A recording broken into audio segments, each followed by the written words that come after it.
It's the Real Estate Podcast, brought to you by ANZ Home Loans for financial well-beings. I think you're right on the money, Craig. I think that's one of the main benefits for me, that I could never service a mortgage on a freelance writer's income, and it would have just stressed me out trying to do that. I think, I'm probably paying a third of the rent that I would be paying if I was renting even a studio apartment.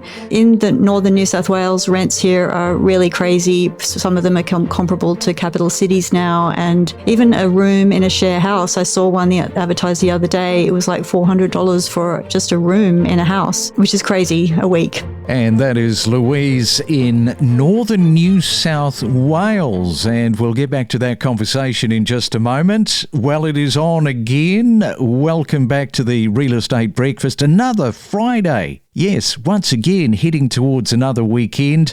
Has it been an exhausting week for you where you are, or a successful week in real estate negotiations? Because there are people in the positive column and those that are ending our week frustrated having missed out on a dream property.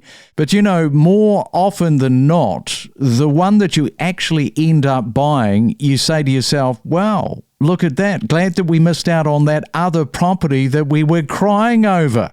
I actually find that happens in dating life as well. Good morning to Danny in the Gold Coast.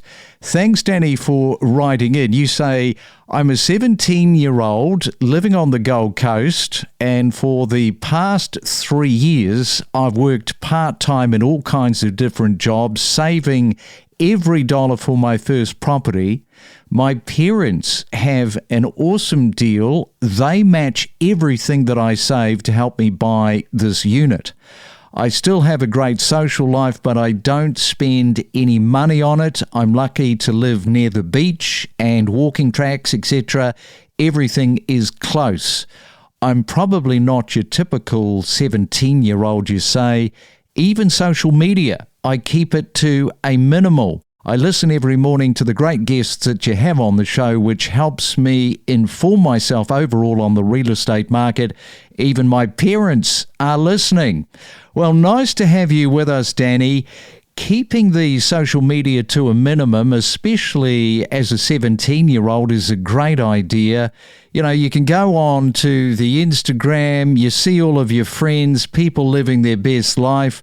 Most of it is fake. Pretentious selfies, trying to give the impression that they are living better than anybody else. Sounds very much that you are wise beyond your years. Keep on going, and your parents must be very proud of that work ethic and commitment to buying your first property. And if you've got a story that you would like to share with us, do it. Our email address, myrealestatepodcast@gmail.com.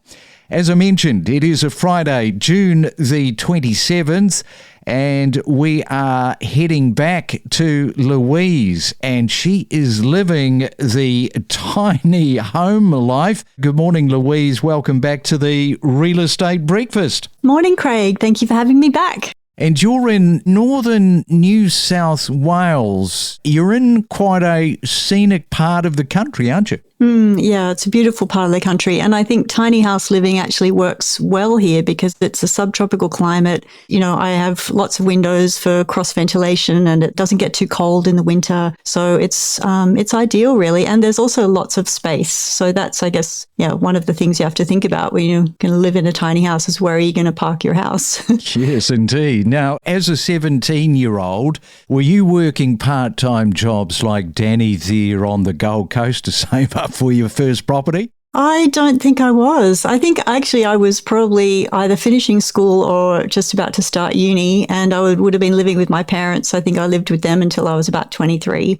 I never really had the home ownership dream, so I might be a bit different. And because I'm a freelance writer, I never really thought the traditional housing model would work for me. Freelance writing is a bit of a tough gig sometimes to earn a living. So that's how tiny house living came into my life, really. As I got older, I thought I wanted more security and wanted to, rents were getting crazy. I was kind of prepared to rent my whole life. But then when rents became more and more unaffordable, I thought I've got to do something. And the tiny house thing came on my radar. Yeah, and you have never looked back. Now, we have featured Louise on the podcast before.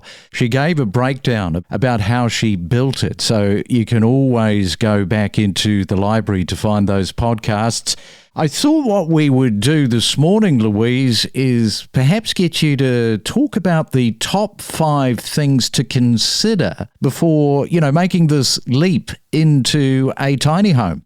Absolutely. I'm happy to do that. It's something that's close to my heart. And I think a lot of people are very curious about how to get into tiny house living and whether it would work for them. I guess the first thing to think about, before you decide whether tiny house living will work for you is looking at your own life and family situation, whether you have kids or are a couple or have pets. Also thinking about what's important to you in terms of how you want to spend your time, because tiny house living does free up a lot of time. And that's one of the main benefits I've found, is that when your living costs are lower, because I rent land to put my tiny house on, so I actually can do less paid work and volunteer and spend more time with family, do the kind of creative work that I want to do. It's a really good point that you're making, because if you don't have a mortgage, for example, you don't have this huge financial noose around your neck.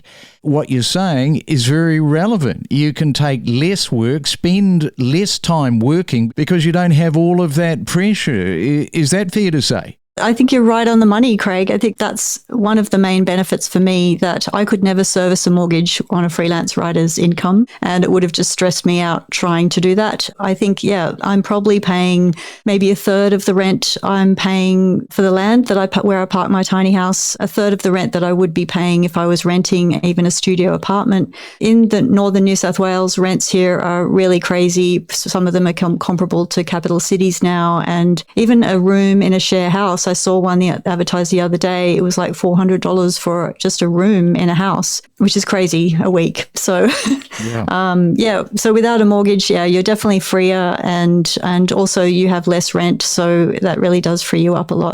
We are talking to Louise about tiny living. When we come back, we're going to talk about where do you park your tiny home, especially around regulations. We'll do that after this. Every week, unravel the real estate market to help guide your real estate journey. And right now it is time for another property tip. A couple of weeks ago, we were talking with Carmen there in the Gap in Brisbane. Welcome back, Carmen. You've got a property tip for everybody this morning. Thank you, Craig. Yes, my tip is that when you do purchase a property, you should try your hardest to hold that property for at least 10 years to make sure that it appreciates in value enough for you to be able to then use that equity for the next part of your journey. If you transact too many times and buy too many different properties in that first 10 years, otherwise you're not going to realise the full financial potential of that asset. Yeah, it is a common problem with people thinking that, yes, let's turn a property over every 18, 24 months. And it's the financial activity of doing all of those transactions that really just don't work out the best. Listen to expert perspectives with exclusive real estate conversations, and supercharge your knowledge base with us. Now, what have your other friends said about you moving into Port Macquarie? Are they jealous, envious, or are they saying, why did you do that? Those friends came up every weekend in April. We had 4 sets of families for every weekend in April, just to, come up and taste the lifestyle, see the koalas that live in the trees next to our house. Most of our friends are a bit younger than us, so they're not quite envious yet, but I think when their time comes, they'll certainly consider it. It's the Real Estate Podcast. And it is a Friday. Yes, plenty of real estate going on this coming weekend. We are talking to Louise there in the northern part of New South Wales. Louise, let's talk about where you are going to park your tiny home, because regulations really do play a major feature in all of your thinking around this. Yes, they do. And I think that's probably one of the main considerations when people are thinking about going to a tiny house is whether you rent land or have some land of your own. The short answer is that it's confusing, and there are various regulations that change by state and council areas. It's obviously trickier in cities to find space and easier in regional areas where there's larger blocks of land. So that's the practical thing. But in terms of legislation, I know in New South Wales, where I live, you don't need council approval at the state level anyway. They say you don't need council approval to live in a tiny house on land where there's a primary dwelling. So if you buy a block of land, if I wanted to buy a block of land and put my tiny house on it and it was the only structure on that land, that wouldn't be allowed.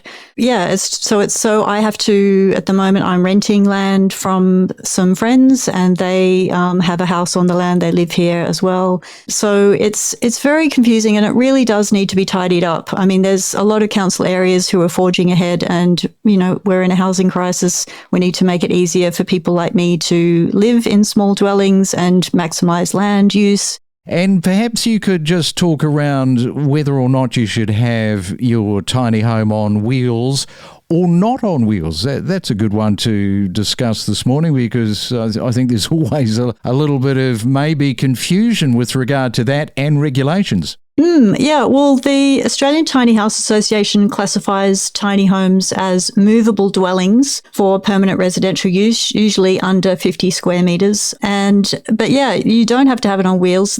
Most of them are built on trailers, but you can also build them on skids, where you can still move it, but it can't be towed. You would just get a crane to pick it up and put it on the back of a truck. So that's another option. And yeah, there's lots of information about, there's databases on some organisations, and there's the Australian Tiny House Association, which has information about regulations in various areas. There's lots of Facebook groups for tiny houses as well, and you can often ask people there.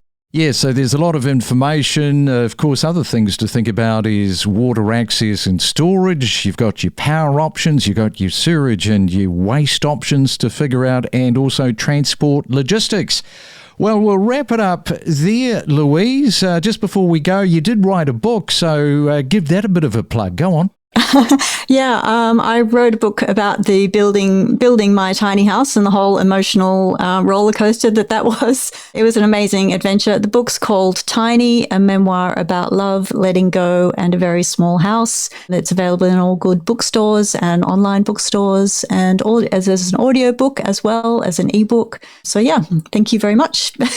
Okay, no worries at all. Well, you enjoy your Friday. I know that you're talking to us this morning from your tiny home, and enjoy the weekend coming up. Thanks for coming back on to the Real Estate Breakfast. Thank you, Craig. Anytime. We deliver each week more property podcasts than anyone else. We talk about these medians, over 900 grand, as I say, but it's not as easy as that, is it? Because you've kind of got to drill down into some of the other numbers to sort of give you the right sort of breakdown. It's not a strong indication as regards to the region, because, your waterfront properties and the homes in the heart of the city, they'll be worth millions more than properties that are only, a couple of 100 metres away. For instance, in Newcastle there, median one bedroom is $645K, two bedroom unit over $1 million, and a three bedroom unit $2.4 million. I do think they are more relevant with apartments, but,